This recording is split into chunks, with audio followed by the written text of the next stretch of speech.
மாவட்டம் பேரம்பாக்கம் பேருந்து நிலையத்தில் அடிப்படை வசதி இல்லாததால் சீரமைத்தும் பாதுகாப்பு கருதி சுற்றுச்சுவர் அமைக்கவும் பொதுமக்கள் கோரிக்கை விடுத்துள்ளனர்.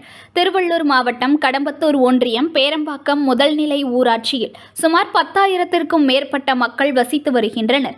இங்கு தபால் நிலையம், வேளாண்மை விற்பனை நிலையம், தீயணைப்பு நிலையம், கூட்டுறவு பால் விற்பனை நிலையம், சார்பதிவாளர் அலுவலகம், வேளாண்மை விற்பனை கிடங்கு போன்ற 10க்கும் மேற்பட்ட அரசு மற்றும் தனியார் அலுவலகங்களும் இயங்கி வருகிறது.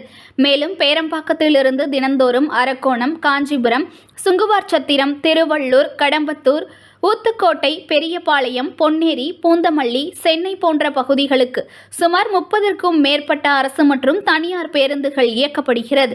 மேலும் பேரம்பாக்கம் மற்றும் சுற்றுவட்டார பகுதிகளான மப்பேடு, இருளஞ்சேரி, கூவம், குமாரச்சேரி, நரசிங்கபுரம், சிற்றப்பாக்கம், கலாம்பாக்கம், சின்ன மண்டலி, பெரிய களக்காட்டூர், சின்ன களக்காட்டூர், சத்தரை என சுற்றுவட்டார பகுதியைச் சேர்ந்த மக்கள் தங்களது அடிப்படை தேவைகளுக்காகவும் வெளியூருக்கு செல்வதற்காகவும் மக்கள் கூட்டம் பேரம்பாக்கம் பேருந்து நிலையத்திற்கு வருவது உண்டு.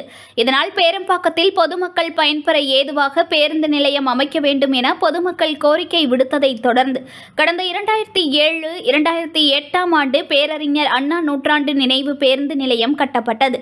இந்த பேருந்து நிலையத்தில் பயணிகள் அமர ஏதுவாக இருக்கை வசதிகள் இல்லாமல் தற்போது இருக்கும் இருக்கைகள் துருப்பிடித்து உடையும் நிலையில் கயிறு கட்டியும் கற்கள் மூலம் இருக்கைகளை பயன்படுத்தி வருகின்றனர். மேலும் குடிநீர் வசதி, மின்விளக்கு வசதியும் செய்து தரப்படவில்லை.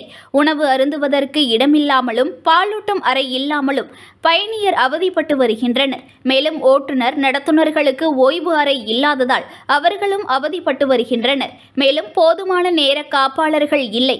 இந்த பேருந்து நிலையத்திற்கு சுற்றுச்சுவர் இல்லாததால் பலரும் பேருந்து நிலையத்தில் அமர்ந்து மது குடிக்கின்றனர். பேருந்து நிலையத்தில் ஆங்காங்கே மது பாட்டில்களும் குடிநீர் பாட்டில்களும் பாக்கெட்களும் வீசிவிட்டு செல்கின்றனர். குறிப்பாக கால்நடைகளும் பேருந்து நிலையத்திற்குள் வருவதால் பயணிகள் பெரிதும் இன்னலுக்கு உள்ளாகின்றனர்.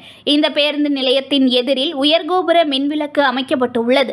அந்த உயர்கோபுர மின்விளக்கும் சரியாக எரியாததால் இரவு நேரங்களில் பேருந்து நிலையம் இருளாக காதலர்களின் பூங்காவாகவும் காணப்படுகிறது. எனவே அடிப்படை வசதி இல்லாமல் காணப்படும் பேருந்து நிலையத்தை சீரமைத்தும் சுற்றுச்சுவர் அமைத்து தர வேண்டும் என்று பொதுமக்கள் கோரிக்கை விடுத்துள்ளனர்.